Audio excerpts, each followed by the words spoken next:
adik-adik semua. Gimana kabar kalian semua? Gimana kabarnya? Pasti sehat dan pasti bahagia Lause. Yes. Kembali lagi sama Lause Kenny dan Lause. Edward. Kita berkumpul bersama-sama. Kita mau memuji nama Tuhan.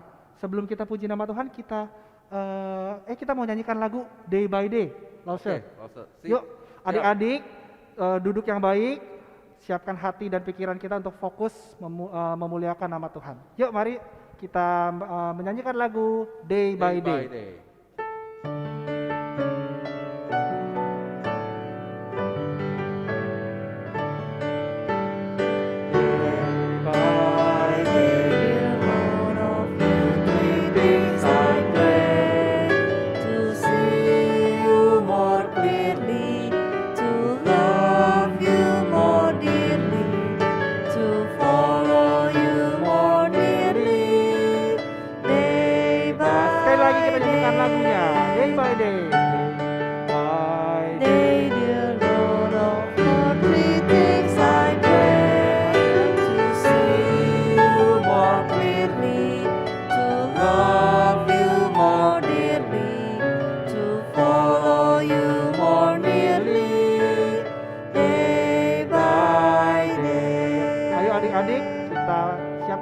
Kita mau berdoa. Bapa kami di dalam surga, terima kasih Tuhan, kami bersyukur Engkau memberikan kami kesempatan satu kali lagi untuk mengikuti kebaktian pada kesempatan kali ini. Tuhan, kami terus mempersiapkan hati dan pikiran untuk bisa mengikuti kebaktian ini dengan baik dari awal sampai akhirnya. Biarlah Tuhan yang boleh menolong kami senantiasa. Terima kasih Tuhan. Kami serahkan semua ke dalam tangan-Mu, di dalam nama Tuhan Yesus Kristus kami bersyukur dan berdoa. Amin. Amin. Adik-adik, Mas Edward, ya, tahu nggak tahun ini sekolah minggu ada motonya? Pasti ingat dong, Mas Edward. Oh iya dong, tentu ingat. Sharing, loving, and caring kan? Betul sekali. Gayanya aku juga tahu nih. Sharing, caring and loving. Coba adik-adik cobain ya, kita sama-sama gayainnya ya. 1, 2, 3. Sharing, caring and loving. Lasa harap ya? Setiap dari adik-adik sama kita semua menjalankan sharing, caring and loving setiap harinya. Oke, Lasa? Betul sekali.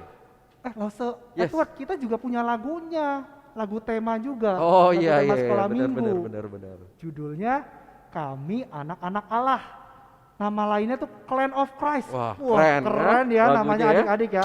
Clan of Christ. Mau nyanyi lagu itu? Yuk adik-adik kita nyanyikan lagu tema kita, Kami Anak-anak Allah.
Lagu-lagunya. Jadi minggu depan kita akan mengulang lagu ini dan kita belajar bersama-sama. Oke adik-adik? Sip. Oke. Lagu berikutnya, Mas tahu nggak bulan ini bulan April, bulan apa tuh? Biasanya kalau bulan April itu ada Jumat Agung sama Paskah. Ya, betul sekali. Kita bulan ini kita akan memperingati Paskah dan Jumat Agung. Kita akan menaikkan pujian di mana kita mau sungguh-sungguh kita yakin bahwa Tuhan kita hidup. Buat siapa? Buat kamu, buat adik-adik, dan buat kita semua. Oke? Dari sini kita nyanyikan lagu Sebab Dia Hidup.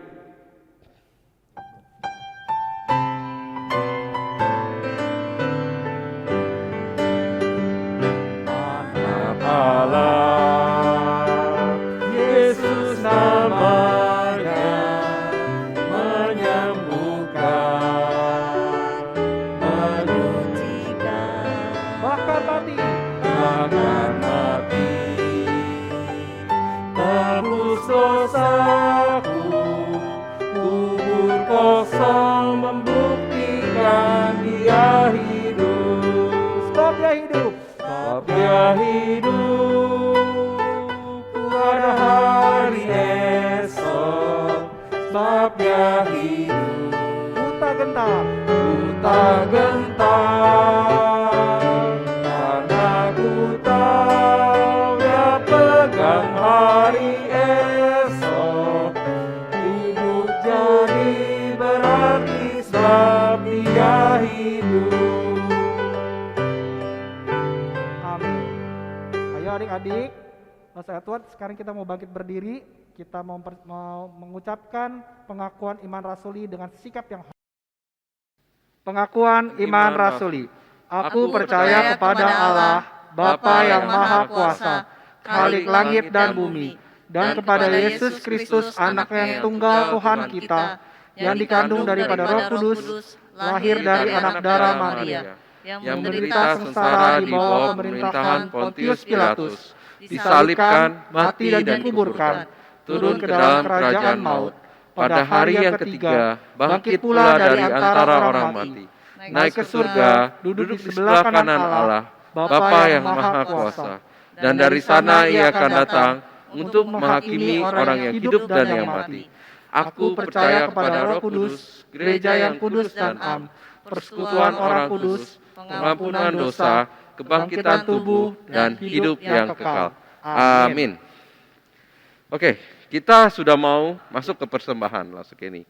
Ya, adik-adik, kita siapkan hati kita untuk memberikan yang terbaik buat Tuhan ya. Nah, melalui persembahan kali ini seperti biasa akan ada QR code. Kalian bisa minta papa mama untuk scan QR code tersebut. Setelah di-scan itu bisa digit di belakangnya. Satu digit ya di ada belakangnya. Angka 1 di belakangnya. Misalkan adik-adik mau mempersembahkan sebesar 100.000, itu bisa disertakan 100.001 yang menandakan gitu. Persembahan itu dari sekolah minggu. Atau kalian juga bisa simpen ya. Betul. Bilang sama papa mama, saya mau simpen gitu. Kumpulin nanti dulu ya. Iya, dikumpulin dulu. Nanti kalau pada saat kita sudah mulai kebaktian on-site, nah itu bisa dikasih, dipersembahkan ya buat Tuhan. Oke, untuk mengiringi kita persembahan, kita sambil nyanyi lagu A Gift to You. Oke? Pada bisa ya semuanya ya.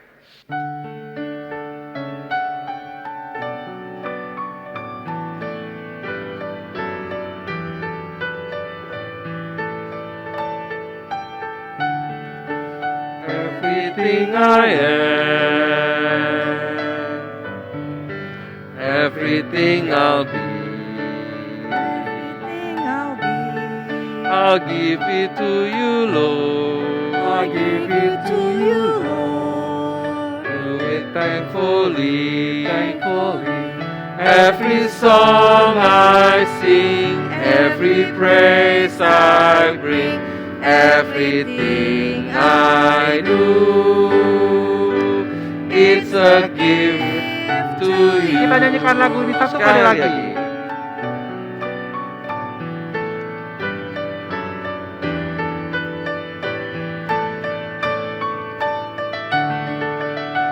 Everything I am, everything I'll be, everything I'll be, I give it to you, Lord. I give it to you, Lord. and do it thankfully, thankfully. Every song I sing, every praise I bring, everything I do, it's a gift to you. Oke, ayo adik-adik kita mau doa persembahan. Minta Los Edward pimpin dalam doa persembahan. Yuk, mari sama-sama kita pejamkan mata dan berdoa. Tuhan Bapa kami ada di surga, terima kasih ya Tuhan untuk persembahan pada hari ini. Biarlah Engkau terus memberkati setiap tangan-tangan dari kami ya Tuhan yang memberi. Tuhan, kami mengucap syukur atas segala berkat yang telah Engkau berikan melalui orang tua kami. Biarlah kami dapat terus merasakan kebaikan-Mu setiap hari ya Tuhan. Terima kasih ya Tuhan, sebentar lagi kami akan melanjutkan ibadah kami pada hari ini. Kami akan mendengarkan firman-Mu. Tuhan, kiranya Engkau yang pimpin dan sertai sepanjang hari ini. Terima kasih ya Tuhan, kami serahkan doa persembahan ini ke dalam tangan-Mu. Hanya di dalam nama-Mu kami mengucap syukur dan berdoa. Doa Bapa kami, Bapa kami yang di surga, dikuduskanlah nama-Mu, datanglah kerajaan-Mu, jadilah kehendak-Mu di bumi seperti di surga. Berikanlah kami pada hari ini makanan kami yang secukupnya, dan ampunilah kami akan kesalahan kami, seperti kami juga mengampuni orang yang bersalah kepada kami. Dan janganlah membawa kami ke dalam pencobaan, tetapi lepaskanlah kami daripada yang jahat. Karena Engkaulah yang punya kerajaan dan kuasa dan kemuliaan sampai selama-lamanya. Amin. Oke adik-adik, Los Edward, sekarang kita mau persiapin hati kita mau mendengarkan firman Tuhan. Sebelum kita mendengarkan firman Tuhan, kita mau menaikkan pujian seperti rusa rindu sungaimu.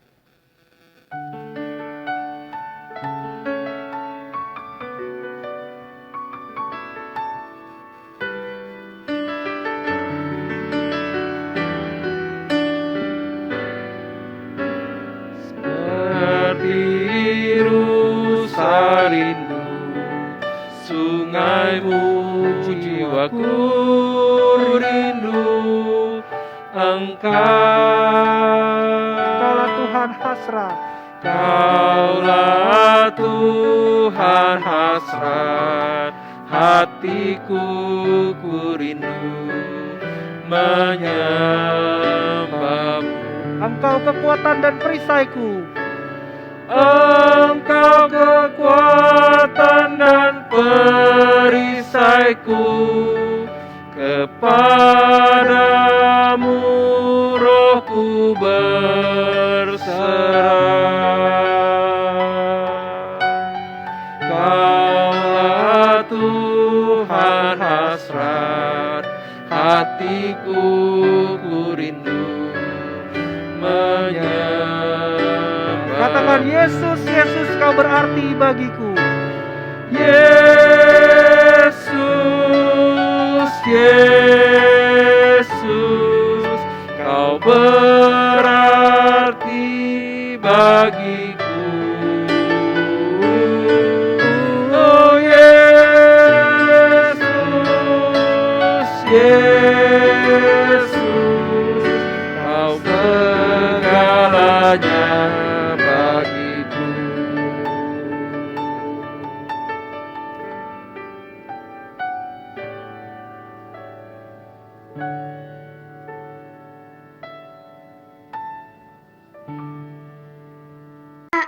Oke, teman-teman. Oke, terima kasih teman-teman. Pertama langsung mau ucapkan terima kalian ya. Inilah tantangan kalau menggunakan teknologi ya. Langsung syukur kalian tetap semangat. Sekarang kita akan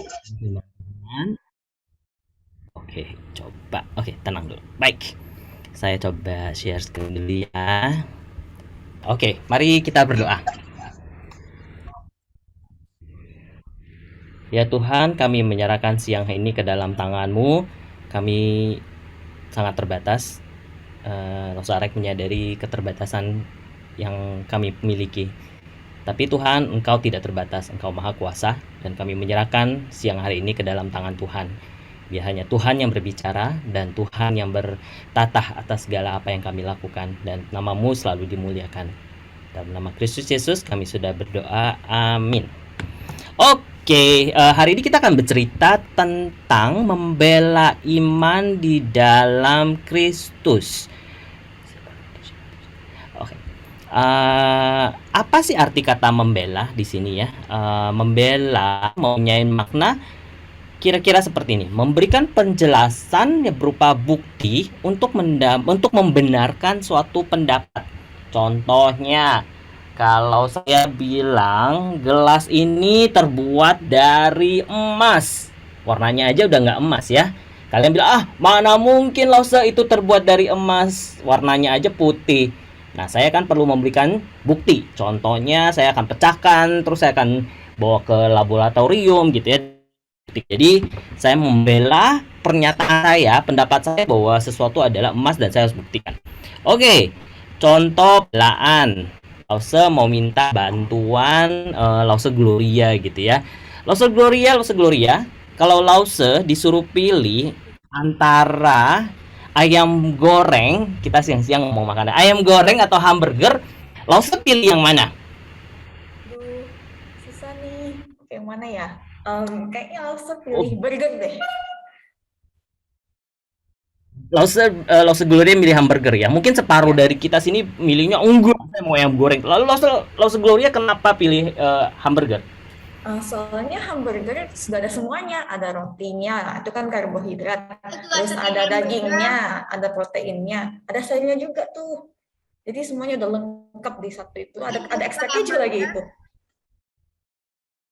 Oh iya, itu masuk akal ya. Jadi ketika pembelaan Lause Gloria adalah mendingan hamburger, karena hamburger itu nggak cuma daging, nggak cuma protein, tapi ada yang lain. Oke. Sekarang Lause juga mau memberikan kesempatan kepada teman-teman untuk memilih, kemudian memberikan argumen kenapa kalian pilih itu. Oke, saya akan disable annotation. Oke, kalau kalian diajak liburan ke pantai apa ke gunung, silakan pakai annotationnya. Kemudian kalian mau yang mana? Ayo coba lihat kan. Bisa pakai annotationnya. Pantai bisa Pantai berenang. coba ditandai mau ke pantai. Pantai bisa Oke, berenang. sorry, balik lagi ya. Tadi mau ke pantai mana? Yang ke pantai silakan ditandain dengan annotation. Oke. Gimana cara tanda ya? Siap, Saya nggak bisa pusat. Lause. 5, 3, 2, 1. Terima Cara kasih. garis gimana ya? Hah? Cara gambar. Cara gambar gimana ya? Kalaupun ngomong tidak masalah. Tidak masalah ya. Oke. Kalau pilih satu, bilang pantai siapa?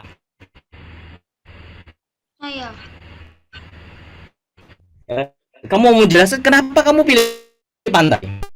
Nah, pantai bisa berenang, terus main pasir, terus karena enak lihat laut. Oh, karena lihat laut. Ada yang bilang gunung, ada gunung nggak? Nggak suka gunung. Nggak ada yang bilang iya. Nggak suka. Kalau laut gunung, karena gunung itu tidak panas, lebih panas. Tapi gunung di mana ya? Dikerjakan. Oke. Oh, thank you loh Segita. Ya, Oke teman-teman, mohon maaf. Saya coba untuk mengganti wifi. Semoga kali ini lebih baik. Oke, tadi kita udah beberapa contoh pembelaannya. Kalau kita bicara tentang pembelaan, teman-teman kira-kira pernah dengar nggak sih kata ini? Kita sering dengar di mana? Yang pertama, kalau kamu lagi menawarkan sesuatu gitu ya, kalau kamu banyak lihat di bagian pemasaran, marketing, sebenarnya mereka kan sedang membela produk yang dijual ya.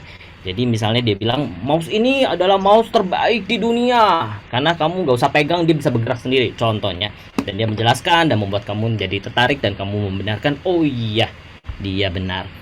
Atau kalau nanti kamu sudah sekolah, kamu akan menghadapi suatu penelitian misalnya, atau kamu melakukan sesuatu kemudian guru kamu akan bertanya. Jadi misalnya, kenapa kamu berpikiran seperti itu gitu ya di kelas, jadinya ya kamu juga melakukan pembelaan terhadap suatu pendapat.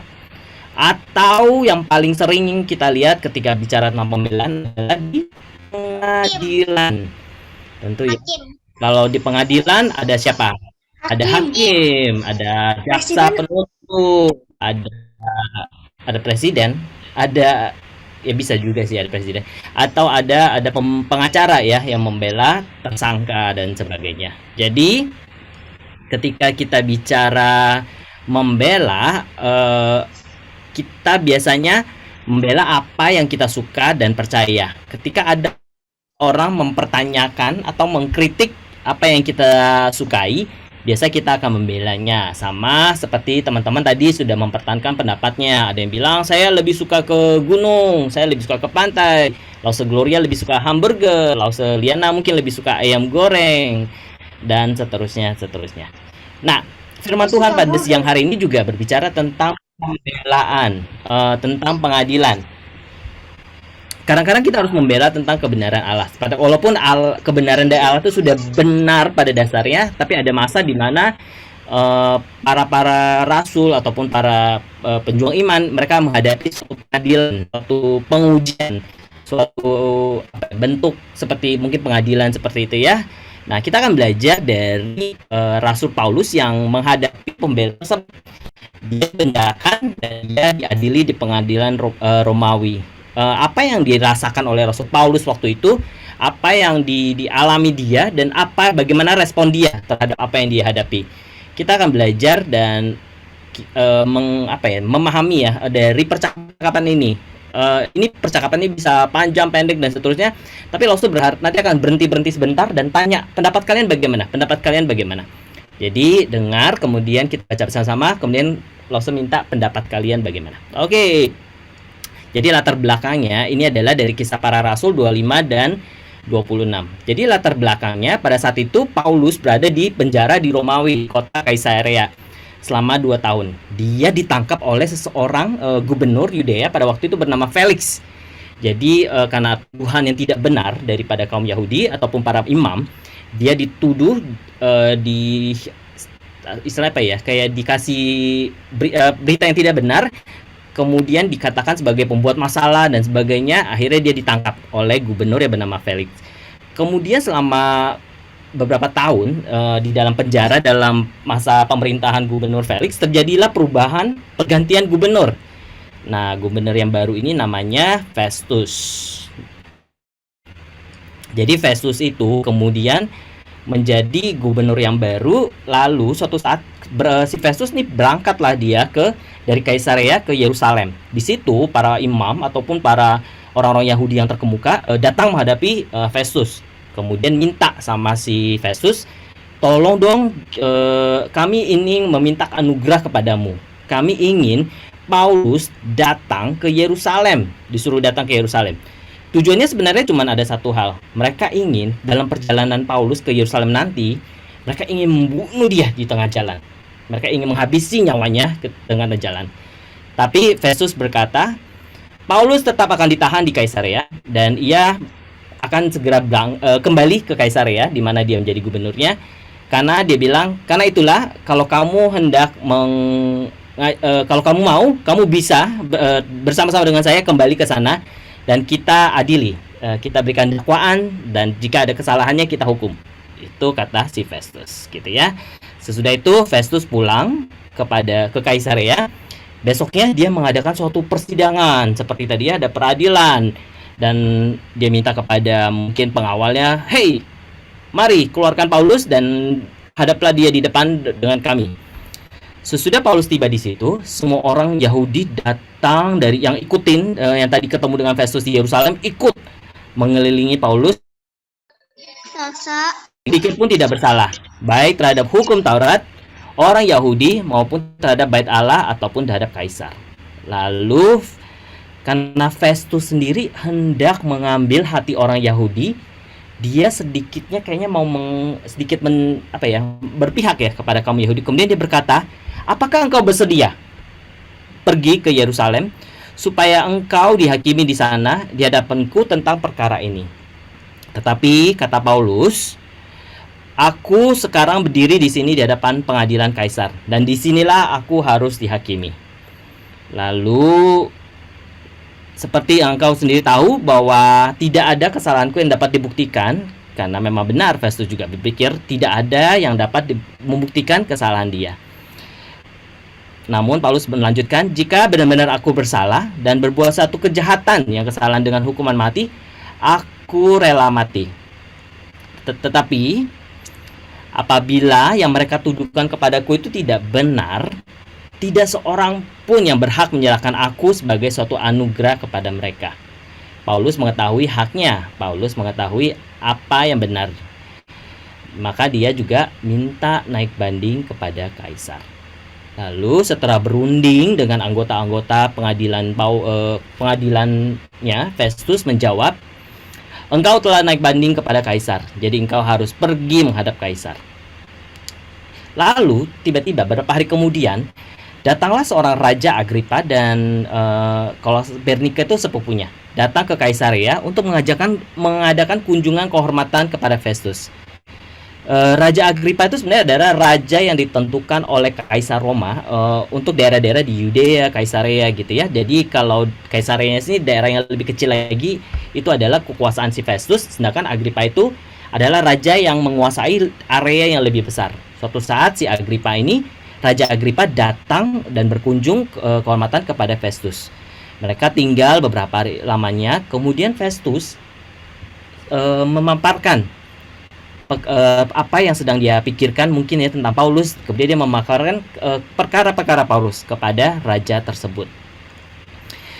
Kira-kira Festus berkata, mereka saat ini ada seorang tahanan yang ditinggalkan Felix waktu dia pergi. Orang ini diberikan dakwaan yang begitu banyak oleh orang-orang Yahudi pada saat itu supaya dia tuh dihukum. Nah, ketika aku berada di Yerusalem, mereka meminta supaya Paulus itu dibawa ke Yerusalem ya. Tetapi menurut Festus sendiri ketika dia menjelaskan kepada Agripa, mereka tidak mempunyai bukti sebenarnya mengapa si Paulus harus didakwa untuk kematian. Tapi mereka berselisih paham tentang agama ini, si Yesus hidup lagi gitu ya. Dan lalu Festus berkata kepada Agripa, saya bingung apa yang harus saya lakukan.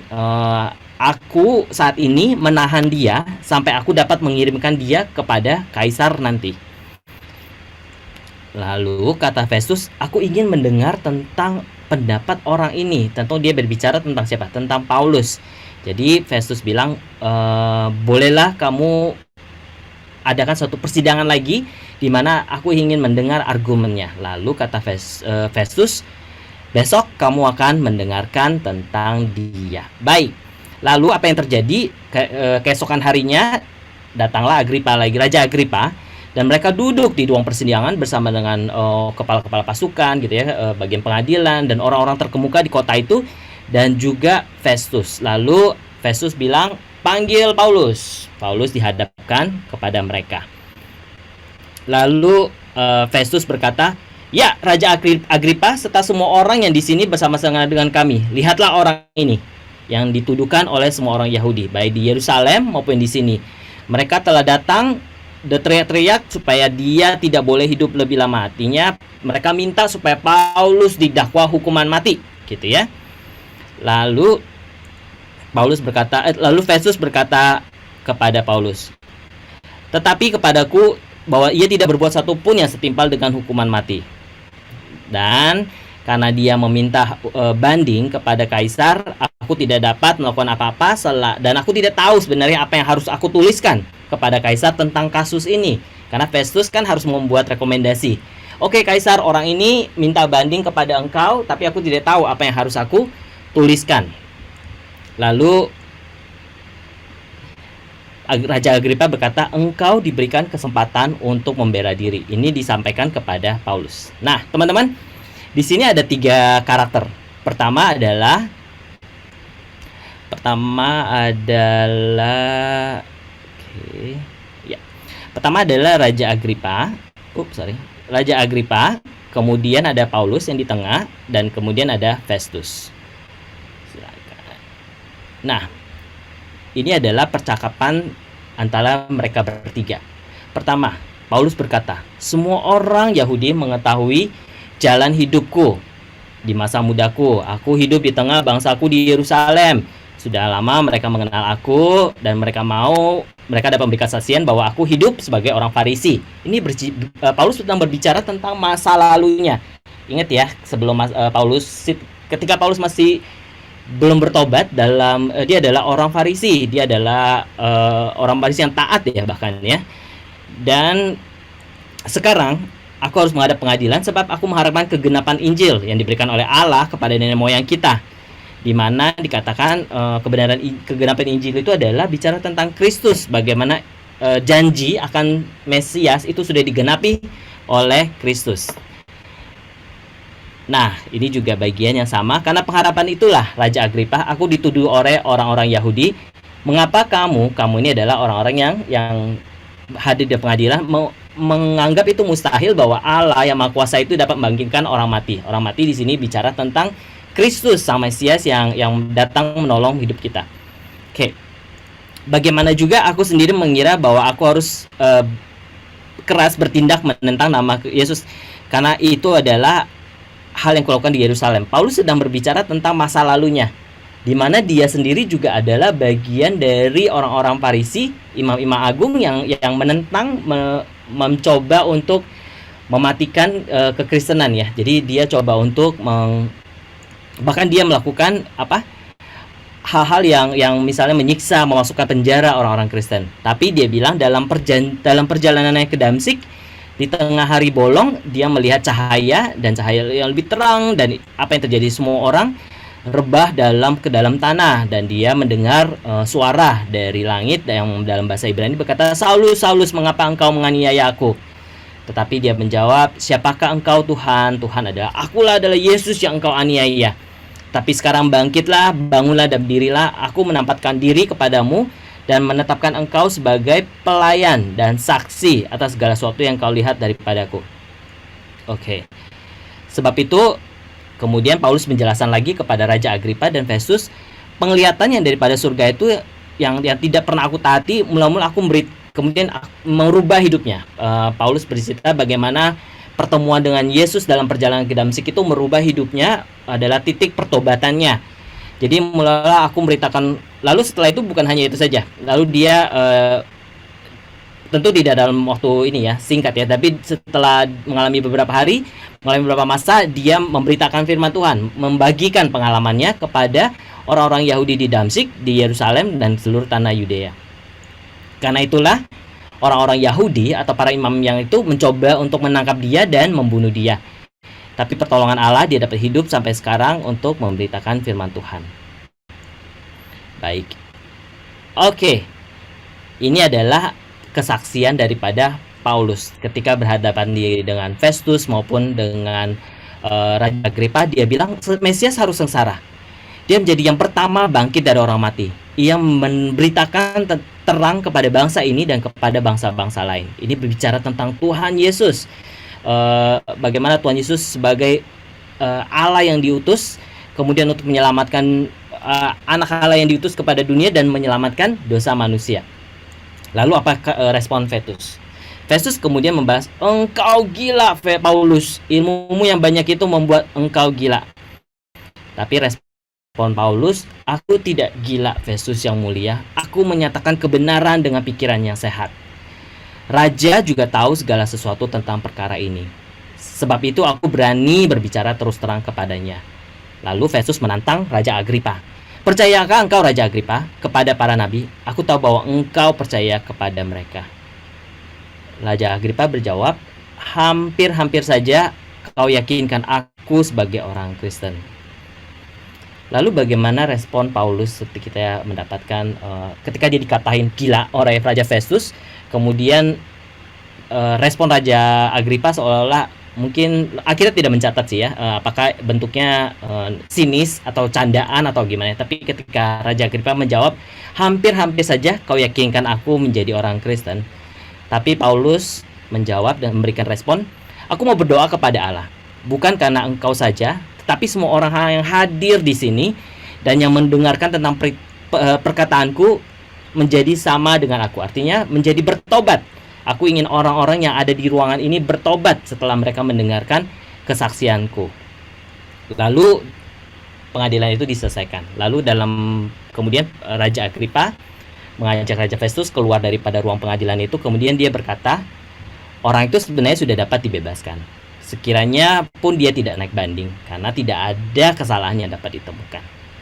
Coba sekarang Lause mau bertanya lagi. Menurut kalian, ketika Paulus membela dirinya di hadapan Raja Festus ataupun di Gubernur Festus atau Raja Agripa, sebenarnya Paulus itu pertama lagi membela dirinya supaya lepas dari hukuman mati, atau Paulus sedang membela Injil dan kesempatan untuk membagikan Injil?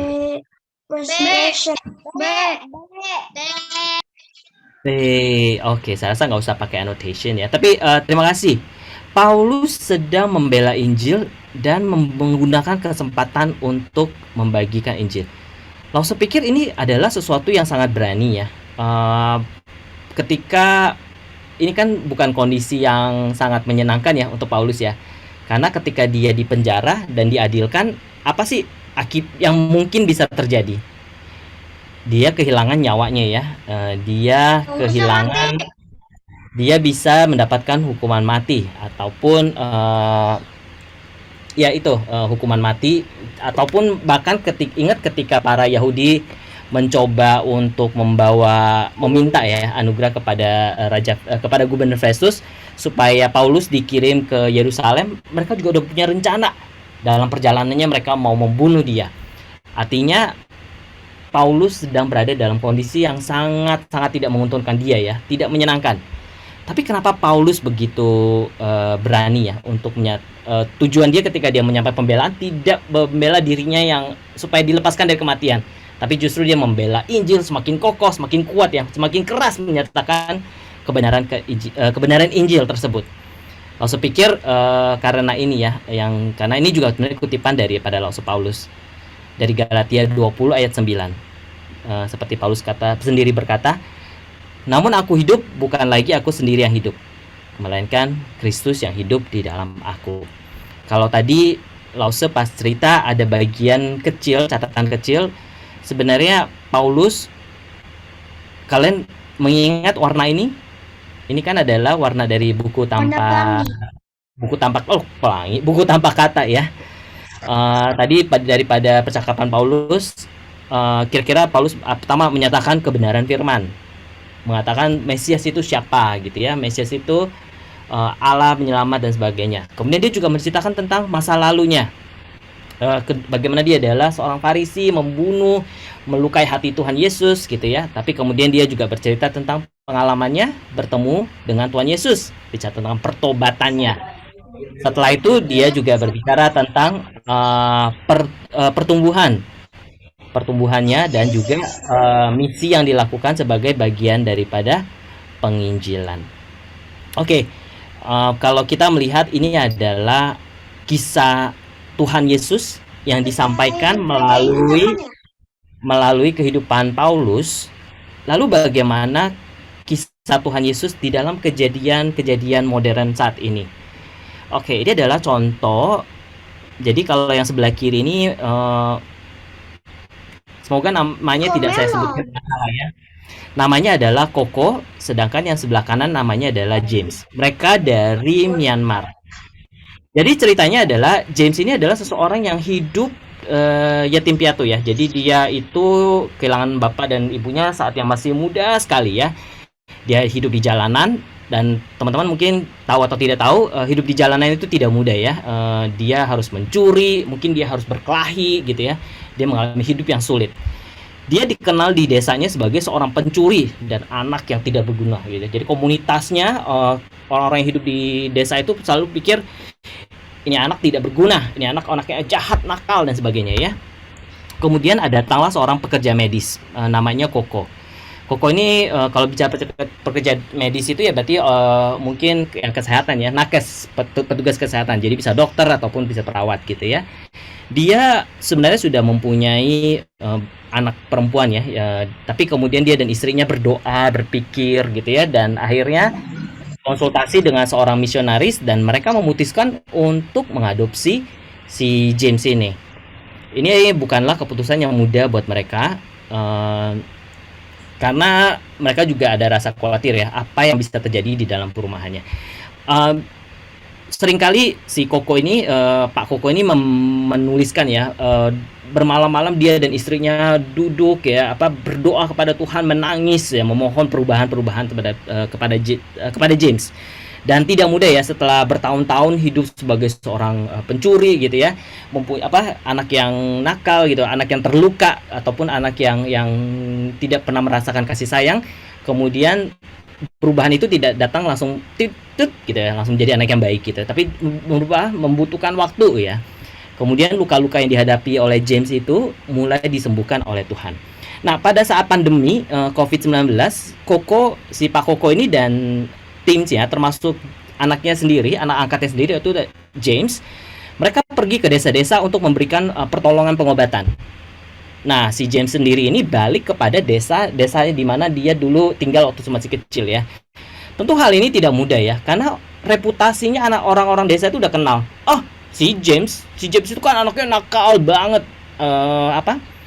Si James ini waktu dia masih kecil tuh suka mencuri gitu ya. Dan itu bukanlah sesuatu yang mudah buat James yang saat itu sudah berubah, sudah mengalami pertemuan dengan Kristus, sudah berubah, dan untuk dia balik lagi ke desanya dan memberikan pelayanan itu bukanlah sesuatu yang mudah. Hingga pada suatu saat ada seorang yang sudah tua yang dikenal baik gitu ya di desa itu sakit, dan James yang memberikan pengobatan. Dari sana mulailah terjadi perubahan orang-orang di desa ya, mulai menyakini. Mungkin James sudah mengalami perubahan. Apa sih yang menjadi perubahannya? Nah, dari sana James mulai bercerita tentang pertemuan dia dengan Kristus dan bagaimana dia mengalami perubahan dengan Kristus. Yang kedua ini adalah yuk, ada yang tahu ini siapa? Saya mau tanya. Saya selesaikan dulu ya, Jovan. Ini adalah saya gitu ya. Ini saya waktu saya masih kecil. Waktu saya masih kecil, saya juga dikenal sebagai anak yang nakal. Saya sama seperti ceritanya si James, saya juga suka mencuri. Tapi saya tidak hidup di jalanan ya. Tapi saya juga suka mencuri. Lalu saya bertemu dengan Tuhan ketika saya masih di kuliah. Saya mengalami apa yang disebut dengan pertobatan. Saya ikut dalam persekutuan mahasiswa waktu itu, dan Tuhan mengizinkan saya melihat hal-hal besar yang Dia lakukan. Mungkin salah satu yang saya syukuri hingga saat ini, karena hal tersebut bukan hanya merubah hidup saya, tapi memberikan saya persepsi yang baru tentang pelayanan. Saya ikut dalam perjalanan misi yang Tuhan izinkan. Tuhan izinkan saya ikut dalam perjalanan misi waktu itu adalah ke Kupang di Indonesia bagian timur ya. Saya jujur saya tidak melakukan apa-apa. Saya berasa saya tidak melakukan apa-apa. Justru Tuhan yang merubah saya. Tuhan memberikan menyegarkan saya. Tuhan menjauhkan saya dari pekerjaan saya, di mana kemudian saya juga bercerita lagi tentang Tuhan, bagaimana Tuhan baik dalam kehidupan saya. Teman-teman, saya percaya kalau kita semua akan berhadapan dengan satu kejadian di mana kita diberikan kesempatan untuk bercerita tentang Kristus, bersaksi tentang Kristus. Dan mungkin juga nanti akan seperti Paulus, di mana tantangannya adalah hidup atau mati, ataupun tantangannya kita dibenci karena orang-orang tidak percaya. Kamu dulu kan kamu nakal nih, anak pencuri yang suka mencuri, seperti James ataupun seperti hidup saya, Lausa Alex. Bagaimana mungkin seseorang yang datang daripada keluarga yang papa mamanya bercerai bisa memberitakan tentang firman Tuhan gitu ya. Tapi Tuhan bekerja begitu luar biasa. Tuhan bisa merubah Paulus kemudian menjadi saksi yang berani di hadapan seorang raja, Raja Agripa, dan bercerita tentang kebesaran Allah. Nah, Tuhan sungguh luar biasa. Nah, Lause berharap dia juga bisa menggunakan hidup kalian menjadi saksi untuk menceritakan kebesarannya. Nah, Lause akan bacakan Roma 1 ayat 16. Sebab aku mempunyai keyakinan yang kokoh dalam Injil. Karena Injil adalah kekuatan Allah yang menyelamatkan setiap orang yang percaya. Lause berharap bagian ini menjadi sesuatu yang tinggal di dalam hati kita. Kenapa kita perlu memberitakan Injil? Karena Injil adalah kekuatan Allah yang menyelamatkan semua orang yang kita percaya. Bukankah kita ingin orang-orang yang kita kenal, kita kasihi, bahkan mulai dari sana dulu untuk bisa percaya kepada Injil? Apalagi kalau nanti teman-teman diberikan kepercayaan atau bahkan mungkin diberikan beban ya untuk menceritakan tentang Injil kepada orang-orang yang teman-teman akan temui, mungkin yang agak sedikit jauh. Oke, kita akan tutup dalam doa. Mari kita sorry, tadi ada yang mau bertanya. Silakan Jovan, bagaimana? Apa yang bisa saya bantu? Sebenarnya kita selesai. Bapak yang tadi Bapak bilang masa kecilnya itu benar atau tidak? Sorry? Tadi yang Bapak cerita masa kecil Bapak itu asli atau KW? Sharing saya tentang kehidupan saya tentu benar. Oh, berarti Anda jujur sekali ya? Saya kenapa? Sorry. Jujur sekali Anda. Iya, saya rasa nanti kamu juga akan mengalami hal yang sama, Jovan. Saya rasa suatu saat kamu akan ditanyakan tentang siapa Kristus dan apa yang sudah Kristus lakukan. Sama seperti Paulus ya. Lause pikir Paulus tidak perlu menceritakan tentang masa lalunya ya. Tapi dia menceritakan bagaimana dia diubahkan oleh Kristus.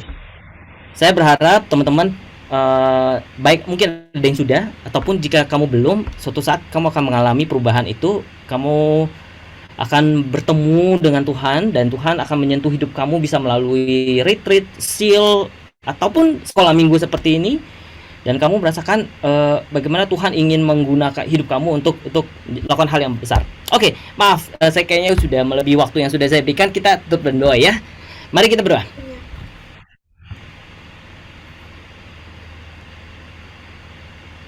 Ya Tuhan, kami sangat bersyukur untuk kemurahan Tuhan dan sekali lagi anugerah Tuhan di dalam kehidupan kami yang berlimpah-limpah. Tuhan, kami masih muda dan masih kecil, tapi Tuhan tidak pernah sekalipun kekuasaan-Mu, kemahadahsyatan-Mu terbatasi oleh usia kami. Kami berdoa Tuhan di dalam kehidupan kami berikutnya di minggu yang baru, Tuhan pakai kami. Dan sekiranya Tuhan ketika kami menghadapi pengujian ataupun menghadapi tantangan terhadap iman kami berdoa Tuhan terus menyertai kami. Dan Tuhan berikan kekuatan kepada kami. Roh Kudus ingatkan akan firman bahwa Injil adalah kekuatan yang menyelamatkan setiap orang yang berdosa ini. Dan hanya Injil yang bisa menyelamatkan kami. Kami berdoa bersyukur di dalam nama Kristus Juru Selamat kami yang hidup. Amin. Thank you, Lause. Terima kasih. Thank you. Nah, adik-adik, Lause mau ingatkan tentang Paskah cepet-cepet ya, karena udah siang. Jadi minggu depan ada kebaktian Paskah, bisa onsite, bisa online. Onsite harus daftar, ya, maksimum 30 orang dari kelas 1 sampai kelas 6. Onsite itu jam 9, ya. Online kayak biasa 10.45. Oke, kemudian untuk acara Paskah ada aktivitas buat onsite maupun online. Tadi yang kayak Sierra udah tunjukin kalau teman-teman ada lihat. Terus bisa diambil, kalau yang belum ambil, tolong diambil di gereja, TU. Ya, nanti kalau sudah dapat aktivitasnya, adik-adik gunting dulu polanya, disimpan yang baik. Minggu depan kita tempel sama-sama. Nah, kalau untuk menempel berarti harus menyiapkan lem, ya tapi lemnya yang kuat ya, karena kertasnya agak tebal, pakai lem uhu boleh, atau pakai double tape, oke? Nah, itu untuk Paskah. Dari Lause-Lause yang lain ada pengumuman nggak? Lause Gita, Lause Liana, Lause Alex, Lause Gloria, ada? Tidak ada? Lause. Tidak ada. Gerila Kendal. Oke, terima kasih ya adik-adik udah ikut kebaktian hari ini. Minggu depan jangan lupa kita ada kebaktian lagi. Kebaktian Paskah minggu depan ya. Oke, kita tutup dalam doa yuk adik-adik. Tuhan Yesus, terima kasih Tuhan untuk waktu yang Tuhan berikan kepada kami pada pagi sampai siang hari ini. Kami sudah memuji nama Tuhan, kami juga sudah mendengarkan firman Tuhan. Tuhan tolong agar kiranya firman Tuhan terus hidup di dalam hati kami dan kami boleh melakukannya, kami boleh menaatinya di dalam kehidupan kami. Tuhan, kami mau menyerahkan hidup kami, juga keluarga kami ke dalam tangan pimpinan Tuhan seminggu yang akan datang. Kiranya Tuhan yang berkati, Tuhan yang sertai, Tuhan yang jaga dan pelihara hidup kami. Kami mau menjadi anak Tuhan yang boleh selalu taat dan setia kepada Tuhan dimanapun kami berada. Kami berdoa di dalam nama Tuhan Yesus, Juru Selamat kami yang hidup. Amin. Bye-bye adik-adik. Adik-adik ketinggalan, jangan lupa Apa? siapkan lem. Lem ya. Udah tadi. Oh, udah ya. Bye-bye. Oke. Bye-bye. Bye, selamat minggu. Bye. Nicholas, Bye. apakah kamu di sana? Oh, ada. Bye-bye Nicholas. Bye-bye Karin. Nicholas udah ambil aktivitas? Belum? Oh ya, ntar datang ambil ya. Dalam seminggu ini ya. Ya. Oke, bye-bye. Bye, Nicholas.